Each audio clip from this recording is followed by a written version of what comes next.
Hello and welcome to the Russian Empire History Podcast, the history of all the peoples of the Russian Empire.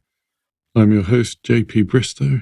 This is Season 1, The Forest, Steppe, and the Birth of the Russian Empire, Episode 104, Vytautas. As we've heard, Jogaila signed the Act of Kreva along with his brothers and his cousin Vytautas. And as we've already heard, Lithuania was governed by the extended Gediminid family under the Grand Duke. And given that Jogaila would need to spend a lot of his time in Poland and would only visit Lithuania a handful of times in the next 15 years, he was going to have to rely on his brothers even more than the Lithuanian system assumed he would. Jogaila was still young when he was married and crowned King of Poland. There's a surprising amount of debate over how old exactly he was, but most likely he was in his early 20s. Unlike many of the rulers we've seen come to power in their youth, he and his cousin, Vytautas, will live to see old age, and between them they will dominate the next 40 years of Lithuanian history. Vytautas' date of birth is also in dispute. The prevailing view is that he was a couple of years younger than his cousin, but there are scholars who argue that he was 10 years older.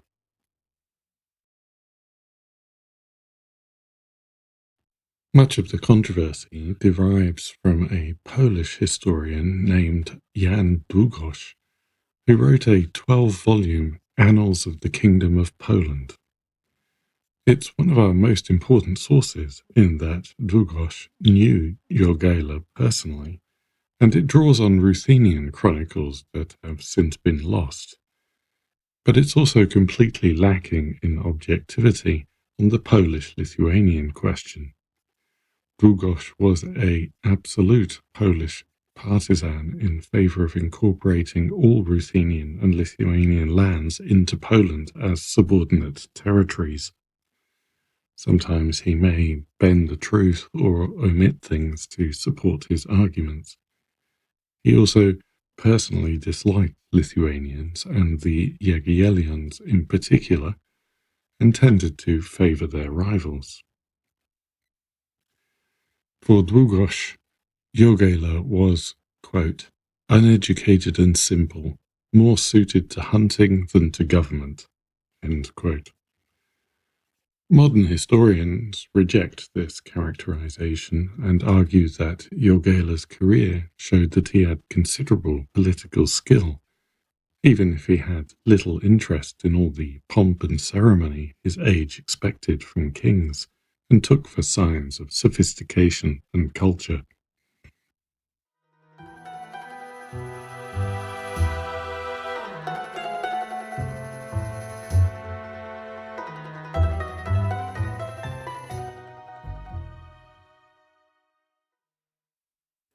As I mentioned a couple of episodes back, Jogaila and Vytautas had by most accounts been close friends as children.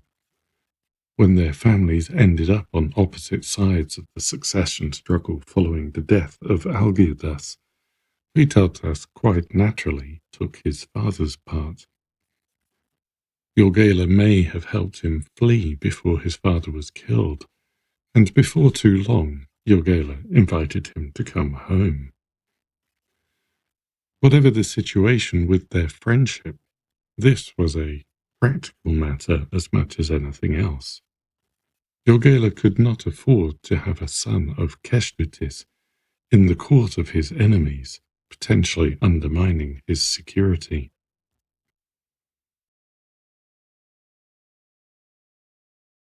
The general assumption is that Vytautas was persuaded to return by the promise, or at least the hint that it was possible, that his familial property would be restored. At Kreva, he signed himself the Duke of Trakai, which strongly suggests that he was counting on that status being restored imminently. However, this was not actually how things went.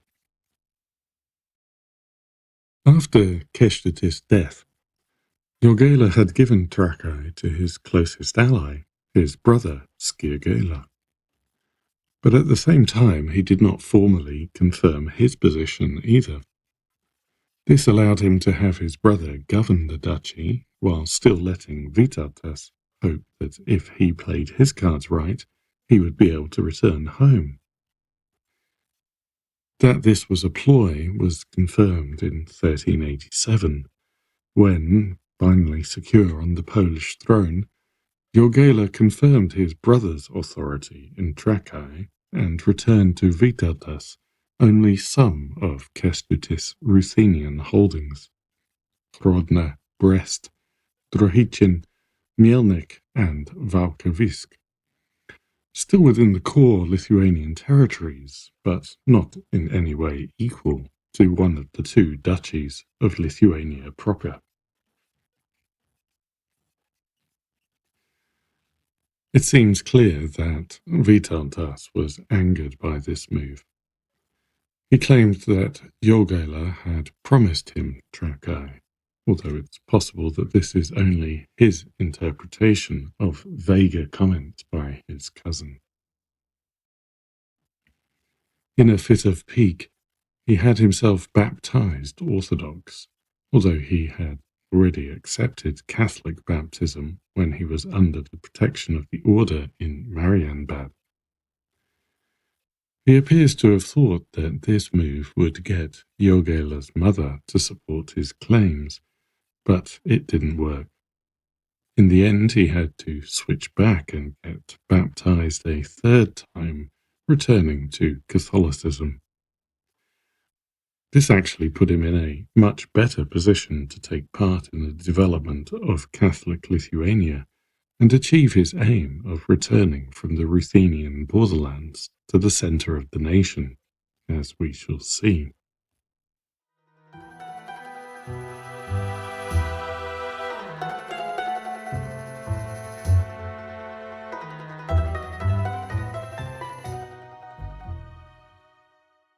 So, as we've discussed, since Gediminas, Lithuania had been ruled by the extended dynasty, presided over by the Grand Duke, who had the final say, irrespective of the general collective principles of governance. Although Ukrainian and Belarusian historians will often claim that this rule was built on Rus institutions and the Ruthenian language, the governing family stayed strictly Lithuanian-speaking, and there was in fact very little formal government apparatus, and no real chancery taking care of business. The agreements we've talked about between Lithuania and Moscow, the Mongols, the Order, or Poland, whichever the case might be, were typically written by the other side. When the Grand Duke needed documents written himself, he went to the Franciscans or some other foreigners at their house in Vilnius. For Jogaila, it now became a simple matter to use the Polish chancery, which had people capable of speaking and writing Ruthenian whenever he needed it. Before long, he was marking his documents with a seal bearing his Polish title. This has been appealed to again as evidence of Lithuanian incorporation, but it's hardly surprising that his seal would bear his royal title as the most prestigious, rather than his ducal title. The actual texts of the document continued to enumerate his Lithuanian and Ruthenian titles separately. Jadwiga had her own chancery, which only dealt with Polish issues, demonstrating again that the two remained separate domains. But irrespective of the Polish system being more sophisticated and better equipped than the Lithuanian one, governing Lithuania from Poland was not a realistic option. The distances were too big to be practical. Too much personal input was required, and, as we would say today, it was bad optics, consigning Lithuania to a secondary position that could stoke discontent and inspire thoughts of independence. So Jogaila turned to his brothers. Above all, that meant the one we have already seen him relying on in other cases, Skirgaila, who is generally agreed to have been the most capable. On 13th of March 1386, he appointed Skirgaila governor of Lithuania.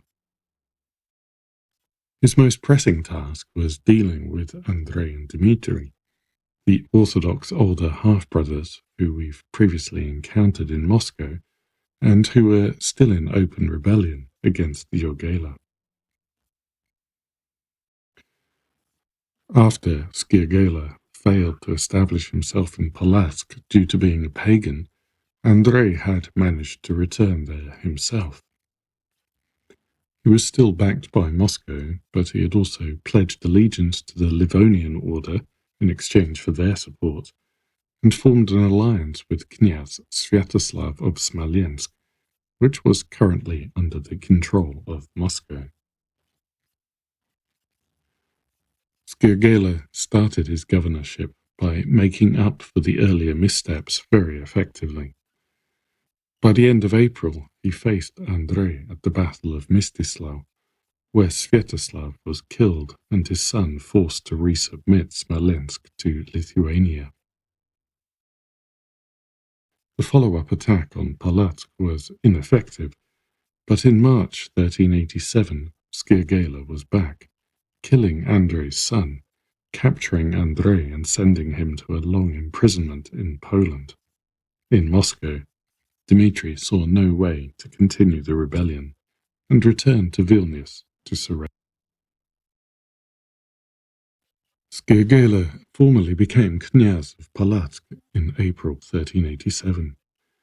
He was already Duke of Trakai, governor of Minsk, and administered Vilnius for his brother, putting him directly in charge of most of the core territories of Lithuania. He renewed his oath of loyalty, promising Jogaila that if he died without an heir, all his lands would return to the Grand Duke. Along with his previous service, such as his role in the original negotiations over the marriage to Jadwiga, he had proved his ability, and Jogaila issued an order formally placing him over all the other Gedminids, in particular over those holding Ruthenian knyazhestva.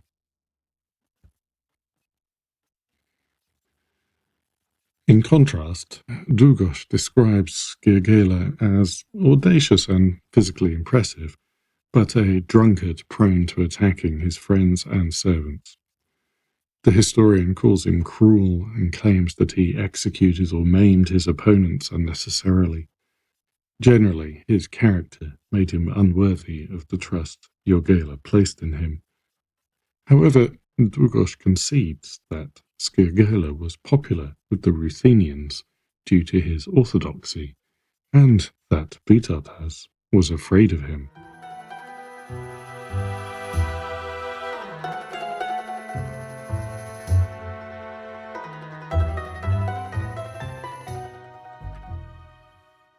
And this is where the problems arose. Unlike Vytautas, one baptism was enough for Skirgaila. He had chosen orthodoxy, and despite all the pressure Jogaila applied, he refused to turn Catholic. This gave Vytautas his wedge issue, and soon he was manoeuvring against his cousin. By 1389, their relationship had become so poor that Jogaila was forced to demand Vytautas swear to maintain loyalty and brotherly affection towards him, and to take his side against everyone other than Jogaila. However, the demand was not accompanied by any increase in Vytautas' land or authority, and so did not solve the issue.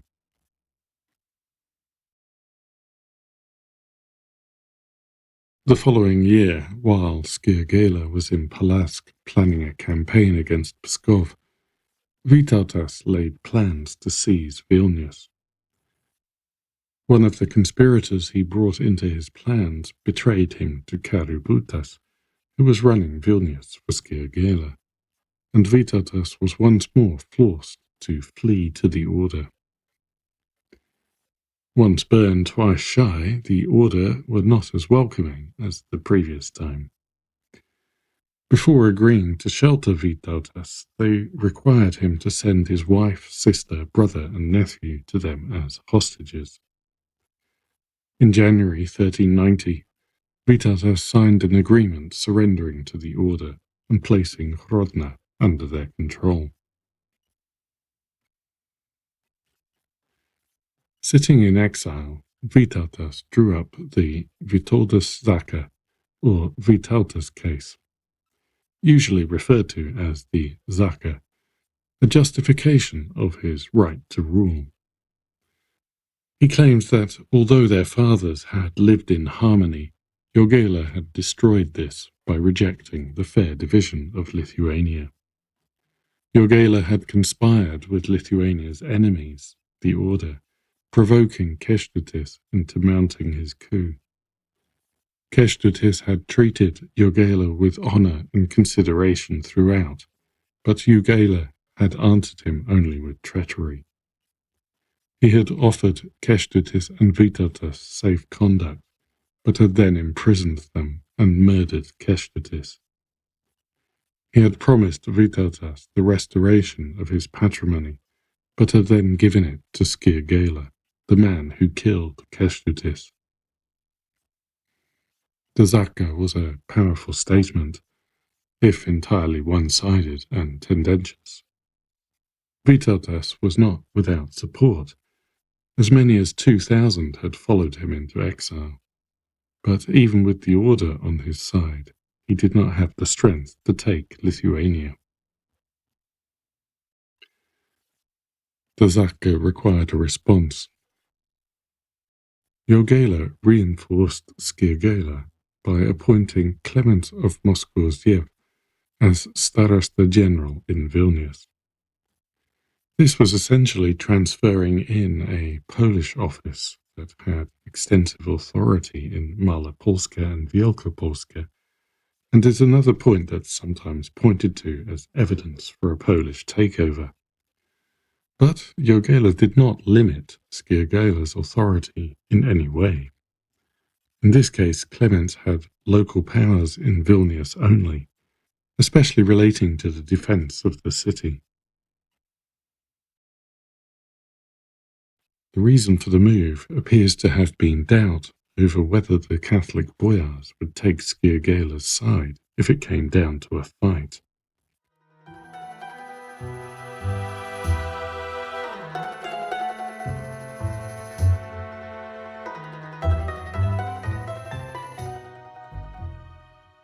It turned out to be a sensible precaution. In September 1390, a Crusader force, including Henry Bolingbroke, the future Henry IV of England, with 300 of his men, joined Vytautas to attack Vilnius. The commander of the Crooked Fortress, one of the city's 3 castles, but in contrast to the other 2 only a timber construction, was killed by his men who surrendered to Vytautas. The other 2 castles, Upper and Lower, held out. Jogaila's brother, Karigaila, and Vytautas' brother, Tautvilas, were killed in the fighting. 4 weeks later, Lithuanian reinforcements lifted the siege.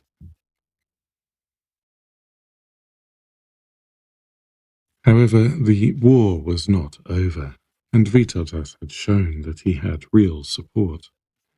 Clements fell out with Jogaila and resigned.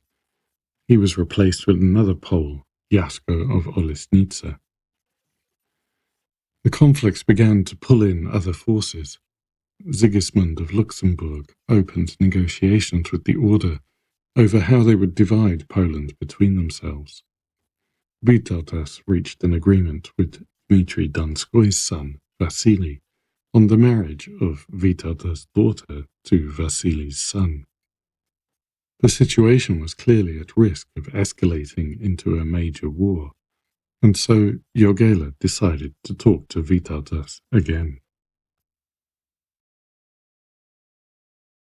Their secret talks bore fruit, and at Ostrava in Lithuania, Vytautas swore loyalty to Jogaila, Jadwiga, and the Crown of Poland in exchange for the restoration of his patrimony. Vytautas received Trakai and Lutsk. Jogaila received Kiev as compensation. No one apologized, and no one accepted responsibility for the conflict, although Długosz claims that Vytautas begged Jogaila for forgiveness in tears. The Ruthenian chronicles state that Vytautas was placed on the throne of the Grand Duke to rule over the Lithuanian and Ruthenian lands. Some historians who've argued for the incorporation of Lithuania into Poland see the agreement at Ostrava as the end, restoring Lithuania to independence. Others argue that there were no changes in legal status, even if they agree that Vytautas was made the governor of Lithuania. Modern scholars, such as Robert Frost in the Oxford History of Poland-Lithuania, see this debate as an exaggeration of the events and argue that the chroniclers were getting ahead of themselves. The agreement at Ostrava did not cover any of these things. Vytautas was returned his patrimony.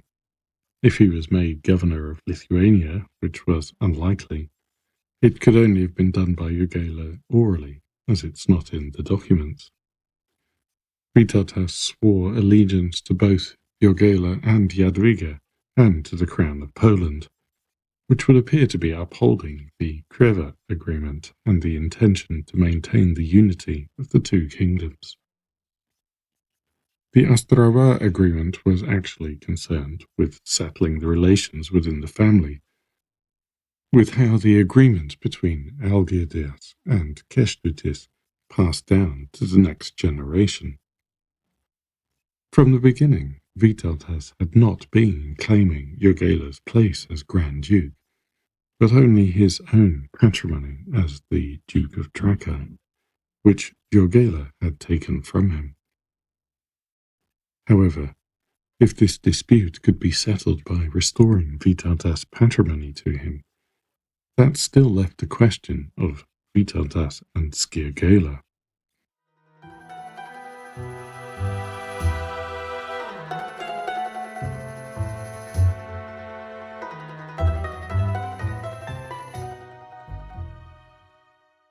What makes it most unlikely that Vytautas was made governor of Lithuania at Ostrava is the solid service that Jogaila had been giving in that position.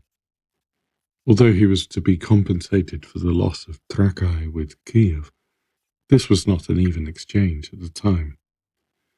It wasn't even a clear transfer, since another brother, Volodymyr, had already held Kiev for several years and was in no hurry to hand it over.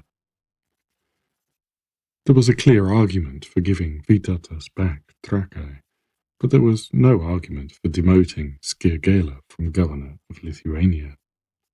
And, in contrast to Vytautas, we do have a document issued to Jogaila giving him authority over the other dukes and knyazes. The most plausible explanation is that Jogaila realized that he had made a mistake by depriving Vytautas of the property before, and persuaded Jogaila to go along with his restoration. But he did not give Vytautas the authority that had been Jogaila's. Instead, the pair were probably expected to create a balance of power in which Jogaila continued to play the senior role. And that was probably something that Vytautas was never going to go along with.